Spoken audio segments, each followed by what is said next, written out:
IMF এর শর্ত অনুযায়ী ডলারের দাম বাজার ভিত্তিক করার পরদিন স্থিতিশীল রয়েছে দাম। খোলা বাজারে তেমন প্রভাব পড়েনি। মানি এক্সচেঞ্জগুলো 123 থেকে 124 টাকার আশেপাশে ডলার বেচাকেনা করছে। তবে দাম বৃদ্ধির শঙ্কা খোলা বাজারের ডলার ব্যবসায়ীদের। মানি এক্সচেঞ্জ অ্যাসোসিয়েশন বলছে, নতুন নীতিতে ডলারের বাজার পরিস্থিতি বুঝতে আগামী সপ্তাহ লাগবে। ডলারের দাম এতদিন বাংলাদেশ ব্যাংকের নিয়ন্ত্রণে ছিল, তবে এবার আইএমএফ এর শর্তের কারণে সেই নিয়ন্ত্রণ থেকে সরে এসেছে কেন্দ্রীয় ব্যাংক। এখন থেকে ডলারের দাম বাজার ভিত্তিক করায় থাকবে না কোনো নিয়ন্ত্রণ। দাম নির্ধারণ হবে চাহিদা ও যোগান অনুযায়ী। ডলারের দাম বাজার ভিত্তিক করার প্রথম দিনে মানি এক্সচেঞ্জগুলোতে তেমন চাপ ছিল না গ্রাহকের। খোলা বাজারে ডলারের দাম 123 থেকে 124 টাকার মধ্যে কেনাবেচা করে, তবে দাম বাড়ার আশঙ্কা করছেন অনেকেই। বাজার ভিত্তিক করলে তো অবশ্যই ডলারের দাম বেড়েই যাবে, কারণ বাজারের চাহিদার উপর নির্ভর করবে দামটা। আমরা 123 টাকা করে কিনতেছি, 124 টাকা বিক্রি করতেছি, কিন্তু মার্কেটে কোনো কাস্টমার নাই, কেনাবেচা একদমই কম। বাজার ভিত্তিক ডলারের দাম করায় হুন্ডির প্রবণতা কমবে বলে মনে করেন মানি এক্সচেঞ্জ অ্যাসোসিয়েশন। বাজারে পর্যাপ্ত ডলার থাকায় দাম ঊর্ধ্বমুখী হবে না বলেও আশা তাদের। আমরা ফরেক্সের রেটগুলো দেখব, বিভিন্ন এক্সচেঞ্জ হাউসের রেটগুলো দেখব, আমরা এগুলো যাচাই বাছাই করব। আমরা সেন্ট্রাল ব্যাংকও দেখবে, সেন্ট্রাল ব্যাংকের সাথে আমরা বসবো, আমরা এগুলো আলাপ করে না আমরা সিদ্ধান্তে যাব। এদিকে ব্যাংকের নির্ধারিত শাখাগুলোতে 121 থেকে 122 টাকা দরে ডলার কেনাবেচা করছে, তবে কোনো কোনো শাখায় গ্রাহক নির্ধারিত পরিমাণ ডলার পাচ্ছে না বলে অভিযোগ তাদের। ব্যাংকগুলো বলছে তারা আগের দামে ডলার ক্রয় বিক্রয় করছেন। উনি বললো যে কি সমস্যা, আমি বললাম আমার ডলার লাগবে, তো উনি বললো তোর ডলার তো শেষ হয়ে গেছে। তো আমি বললাম কেন শেষ হয়ে গেছে, আজকে তো বৃহস্পতিবার, শুক্র শনি 2 দিন বন্ধ। আমি মানি এক্সচেঞ্জে দেখছি এর রেটটা আমার কাছে মনে হলো কিছুটা বেশি, কিন্তু আসলে এরা কি জন্য দিতেছে না এটা আমরা বলতে পারতেছি না। সার্বিক দেশে যে রিজার্ভের যে পজিশন, আইএমএফ এর কিস্তি ছাড়াবে যুগের মধ্যে, এই যে সামনে রেমিটেন্স, এটা তো নেগেটিভ কোনো কিছু নাই বা বেড়ে যাওয়ার মতো কোনো সামনে ইস্যু অ্যাপারেন্টলি আছে বলে মনে হচ্ছে। কেউ যাতে কৃত্রিমভাবে ডলারের বাজার অস্থির করতে না পারে সে বিষয়ে কঠোর নজরদারি বাড়ানোর আহ্বান সংশ্লিষ্টদের।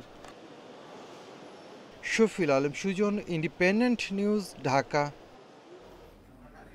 দেশের 70% ব্যাংকেই সুশাসন ও জবাবদিহির অভাব রয়েছে। এসব প্রতিষ্ঠানে দক্ষ ব্যবস্থাপনাও নেই।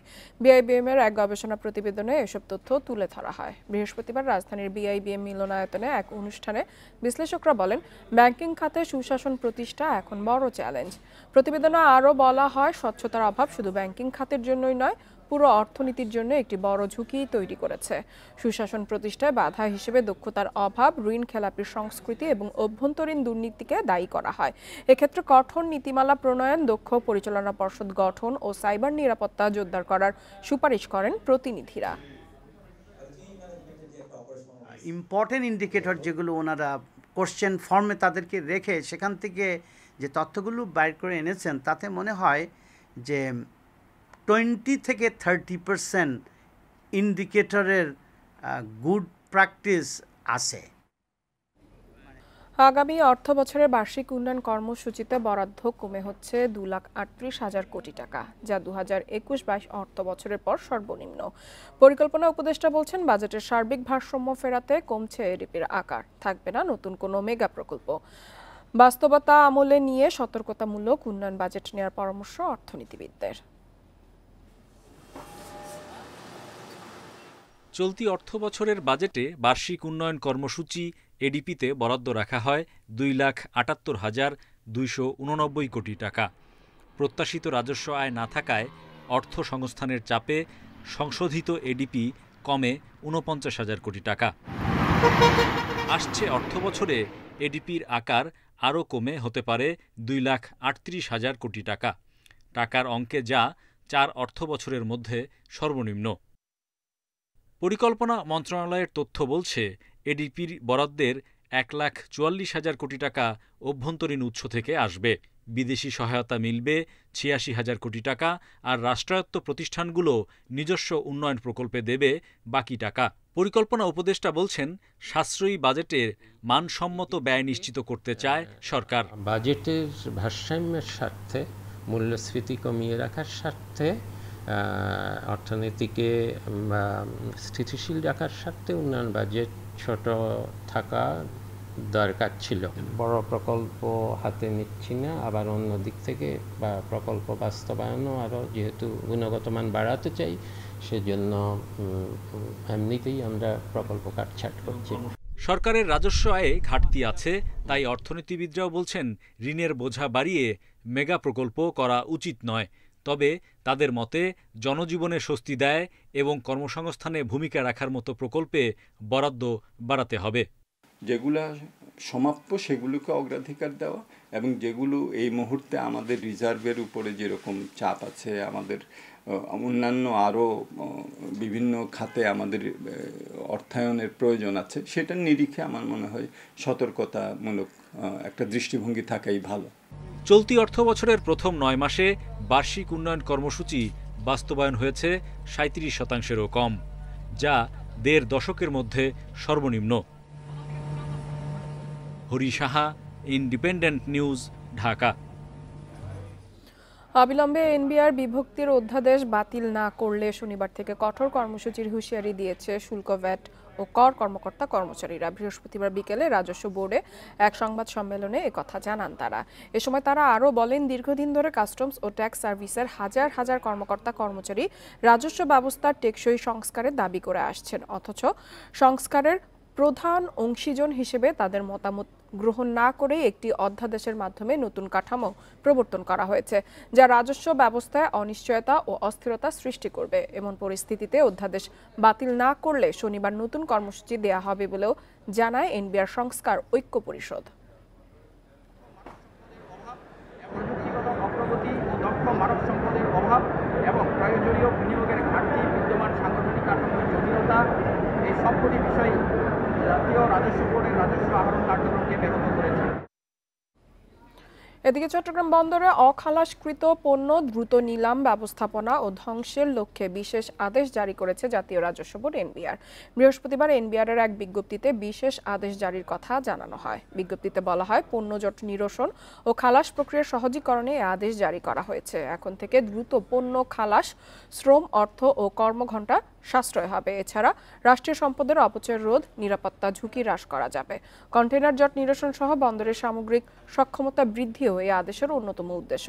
বিজ্ঞপ্তিতে বলা হয়, 1 জানুয়ারি 2013 থেকে 31 ডিসেম্বর 2023 পর্যন্ত অখালাসকৃত কন্টেইনার জট বন্দরের স্বাভাবিক কার্যক্রম ব্যাহত করেছে। দীর্ঘদিনের পুরনো কেমিক্যাল ও বিপজ্জনক পণ্য বিস্ফোরক ঝুঁকি তৈরি করেছে। এতে বলা হয়, নিলাম প্রক্রিয়া সহজীকরণে জারিকৃত এই আদেশ গুরুত্বপূর্ণ। এতে বন্দরের সুবিধাভোগীরা সুফল ভোগ করবে বলে আশা করছে জাতীয় রাজস্ব বোর্ড।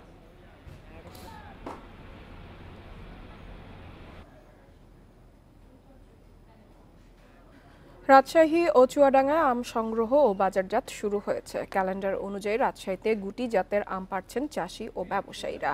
মৌসুমের শুরুতে 1300 থেকে 1500 টাকা মন বিক্রি হচ্ছে এই আম। এবার গোপালভোগ সংগ্রহ করা যাবে 22 মে থেকে।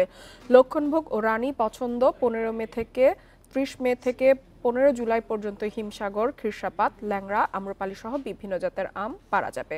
এবার জেলায় আমের উৎপাদন লক্ষ্য ধরা হয়েছে 2,60,606 টন।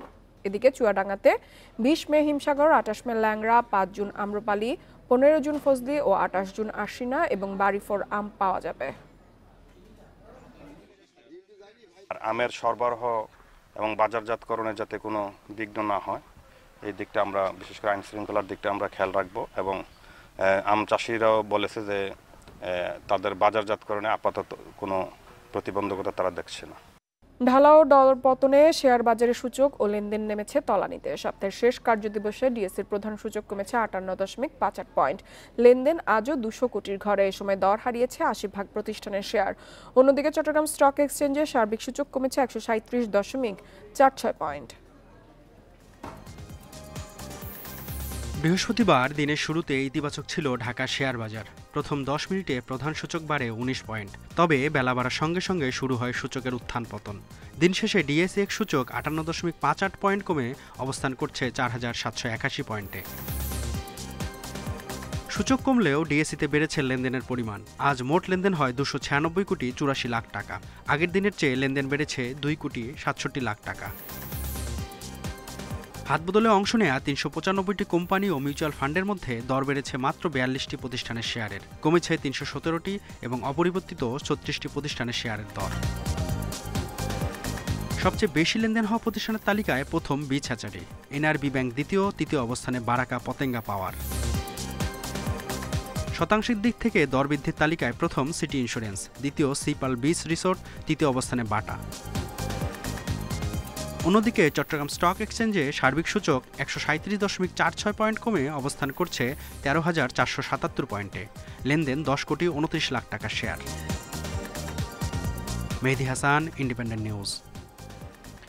এবার জানাবো বিশ্বের প্রধান মুদ্রার সাথে টাকার আজকের বিনিময় হার। দর অপরিবর্তিত যুক্তরাষ্ট্রের ডলারের বিনিময় হয়েছে ১২২ টাকায়, যুক্তরাজ্যের পাউন্ডের দর কমেছে, বিনিময় হয়েছে ১৬৬ টাকা ৯২ পয়সায়।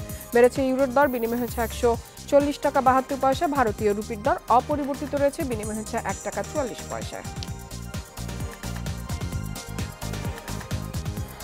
অপরিবর্তিত রয়েছে সৌদি রিয়েলের দর, বিনিময় হচ্ছে ১৩২ টাকা ৬৯ পয়সায়। তবে কুয়েতি দিনারের দর কিছুটা কমেছে, বিনিময় হচ্ছে ৩৯৯ টাকা ২৫ পয়সায়। অপরিবর্তিত রয়েছে আরব আমিরাতের দিরহামের দর, বিনিময় হচ্ছে ৩৩ টাকা ৩৮ পয়সায়। বেড়েছে মালয়েশিয়ান রিঙ্গিতের দর, বিনিময় হচ্ছে ২৮ টাকা ৬৩ পয়সায়।